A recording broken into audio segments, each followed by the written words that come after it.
65, Awakening to Love. I'm Tomas Garza. I'm your host, and well, happy Tuesday to you. I hope you're having a great day wherever you are. And I'm broadcasting live actually at the same time as GP Walsh and Lisa, who are winding up their show, The Flow, right now. And well, I haven't tuned in because I've been in the shower prepping for my live, but hey guys, how are you? All right, and thank you all for again tuning in here. What we're doing on this live stream is we're going through the famous, or if you prefer, infamous Workbook for Students of A Course in Miracles, which is a collection of 365 ideas. It's only, incidentally, one component of the self-study curriculum called A Course in Miracles. There's also a text which talks about some of these ideas in greater depth. We're going to be referring to that today. And also a manual for teachers, which is like a spiritual themed Q&A, and that's a lot of fun. So in between those two components lies the workbook, and it is the place where a lot of people, not everybody, and it's not required that you do it this way, but a lot of people start A Course in Miracles this way. A lot of people find the text to be at first maybe a little too abstract, and maybe the manual for teachers is something that people want to start out with, or it comes later, but a lot of people start with the workbook. And one of the reasons for that is it's organized into a series of 365 lessons, which are ideas. A lesson is an idea, and it's followed by commentary talking about that idea, and it gives specific instructions for how to go about practicing that idea. This is something that really sets A Course in Miracles apart from a number of spiritual traditions out there, in that it is a self-study curriculum. So you quite literally take what you want to take at a given time. And this means that some people start the workbook and do 15 or 20 lessons, and then they stop and come back to it later. And if that's the case, so be it, right? So be it. Each of these ideas is a presentation of universal truth, which simply is, it is the nature of who we all are, and it simply is. It's beyond all words and all concepts. So here in the world where we need words and we need to, in our minds, our intellectual minds especially, latch on to concepts and begin to garner an understanding, we do that. And we have the workbook for students for this reason, in that it's systematic and it gives us something to do.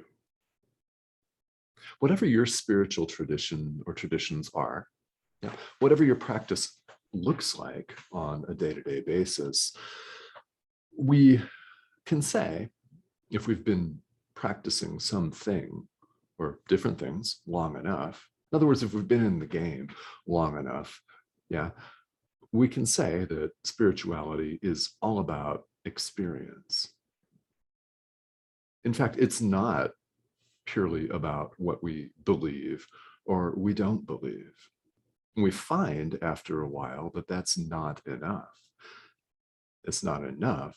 We actually have to incorporate that into our experience. We have to integrate that into our lives. In other words, we have to actively apply the teachings that we follow. That, incidentally, is how we know that we have learned them. We do it by sharing. We do it by applying them practically in the midst of your day-to-day life, right here, right now, in the present moment. So I can say with 100% confidence that there is something for everybody in the workbook. If the format is something that doesn't appeal to you, I understand. A Course in Miracles is very new when it comes to world spiritual traditions. When we think about some of the existing traditions that have been around for thousands of years, like Zoroastrianism, Hinduism, I mean, even early Christianity is 2,000 years old. Buddhism's over 2,000 years old. This was first dictated, the dictation of A Course in Miracles started in the 1960s. First edition wasn't published until 1976. It's pretty new. So these methods appeal to some people and not to others. However, if you do follow A Course, well, you'll know what components most speak to you. And if you don't, there's something in this live stream for everybody. So welcome, and feel welcome to leave comments and questions here. I do have the live stream up. I keep it up while I go live so that after I make a few comments on the idea for the day, we can interact with each other. And incidentally, this applies to whether you're catching me on the replay or whether you see this later on. Obviously, not everybody in the world is able to tune in live. So my aim here is to create a space, a safe space, and a loving space for you to be able to ask questions. Spiritual practice should generate just as many questions as it does answers, sometimes more questions than answers. So if you find yourself asking lots of questions, you're exactly where you need to be. All right, so where we are going in the workbook is today we're looking at lesson 170, which if you were raised in a fundamentalist tradition here in the West, fundamentalist Christian tradition as I was, this may really, really speak to you today, and I hope that it does. The idea that we're working with today is there is no cruelty in God and none in me. There is no cruelty in God and none in me. Let's let this one sit and percolate and stew, and let it land however it lands with you. Maybe it lands in the form of an aha relief, a direct hit, or maybe you're experiencing resistance to it. Recite it again. There is no cruelty in God and none in me.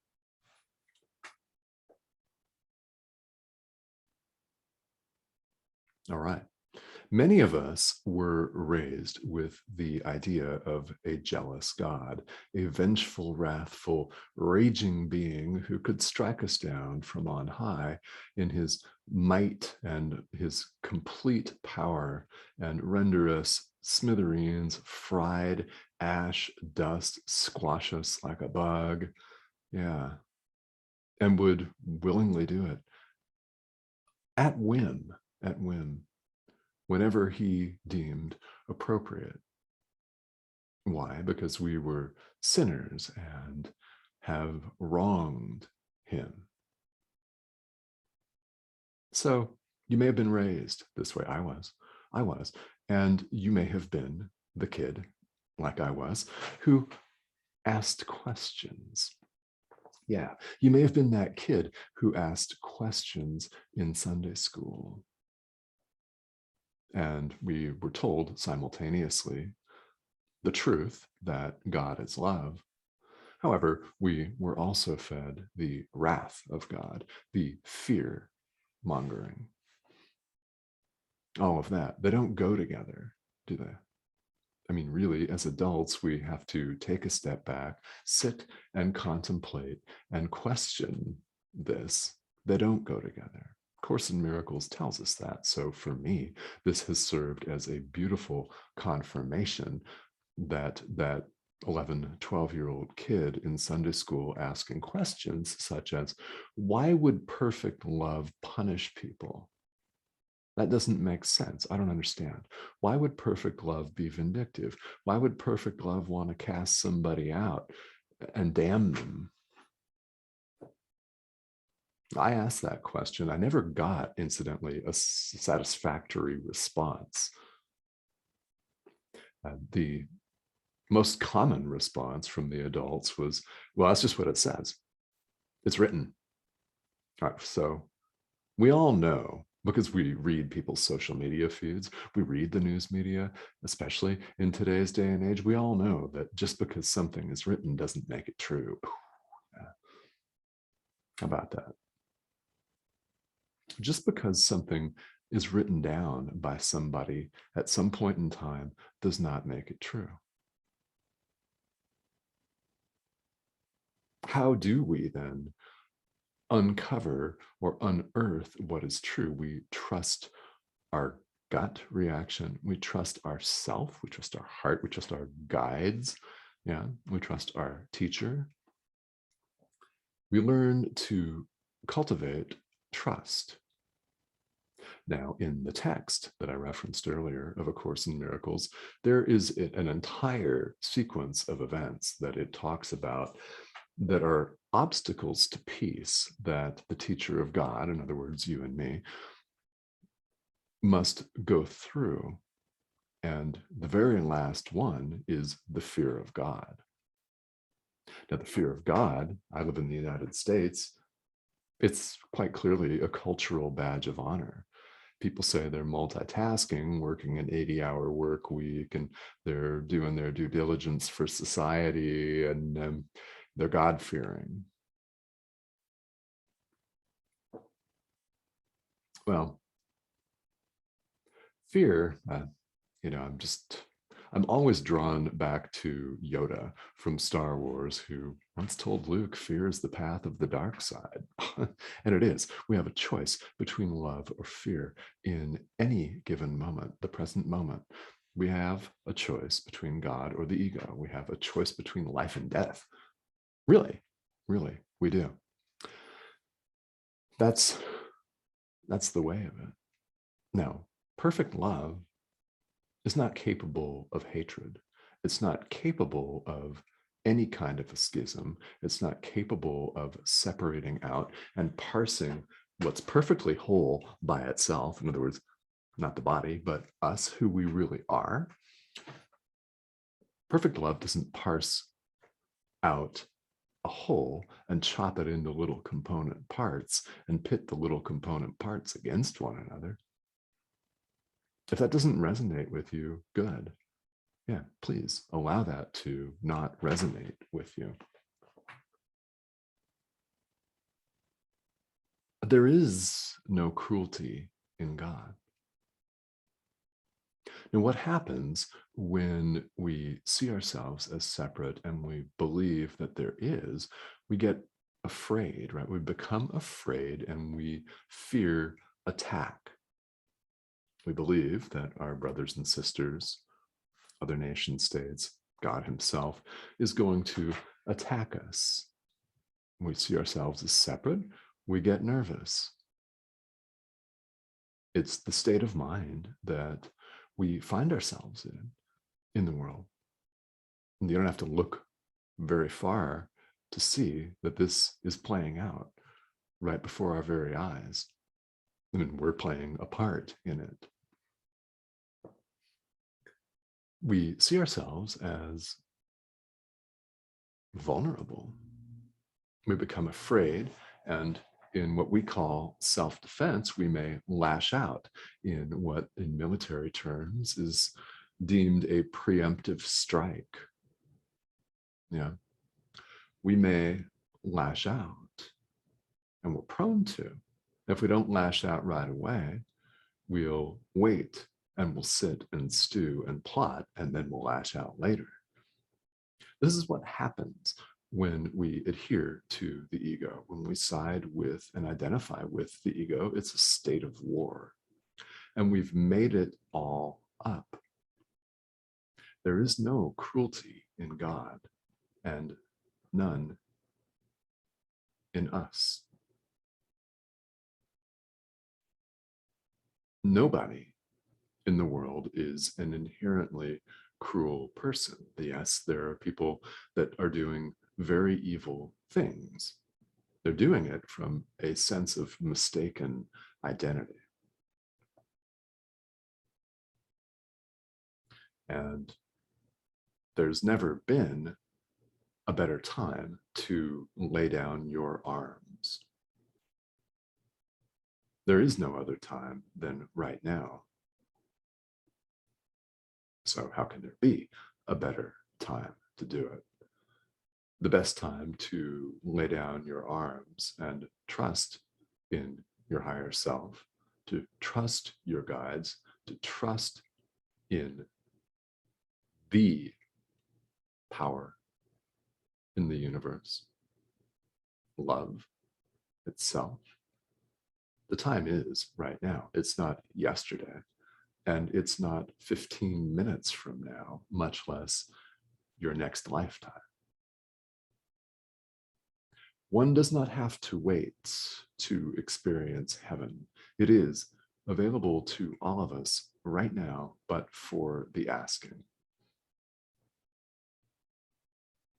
So if you do nothing else today, I really invite you to just consider the day's idea, to consider that there's never been a better time to lay down your arms, and that another course idea, your defenselessness is, in fact, your strength.